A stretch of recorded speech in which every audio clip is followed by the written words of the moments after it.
મિત્રો આ મારી વાત સાચી છે કે ખોટી એક જરાક બને કહેજો કોમેન્ટ સેક્શનમાં તમારે કહેવાનું છે। આજના આ જમાનામાં કોઈ વિદ્યાર્થી હોય, બિઝનેસમેન હોય, જોબ કરતા હોય કે હાઉસ મેકર હોય કે કોઈ પણ હોય, અંગ્રેજીના ન આવડવાના કારણે આપણે ક્યાંક ને ક્યાંક પાછા પડી રહ્યા છે। સાચું ખોટું મને કોમેન્ટ સેક્શનમાં કહેજો। પરંતુ એનું સોલ્યુશન લઈને હું રાજકોટમાં નવી ઓફલાઈન બેચ શરૂ કરવા જઈ રહ્યો છું। ક્યારથી? તો કે આગામી 7 જુલાઈથી।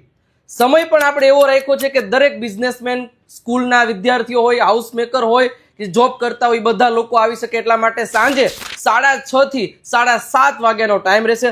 સંપૂર્ણ મટીરિયલ, બધી વસ્તુ અમારો online course A to Z અને એકદમ બેઝિક થી સરળ ભાષામાં અંગ્રેજી શીખવાડવામાં આવશે। તો એડ્રેસ અને નંબર બંને તમને સ્ક્રીન ઉપર દેખાઈ રહ્યા છે। કોન્ટેક્ટ કરી તમારું રજીસ્ટ્રેશન કરાવી દેજો, કારણ કે ફક્ત 20 જ વિદ્યાર્થીઓ મારી એક જ બેચમાં બેસશે, એટલે વહેલા તે પહેલાના ધોરણે તમારું રજીસ્ટ્રેશન કરાવી દેજો।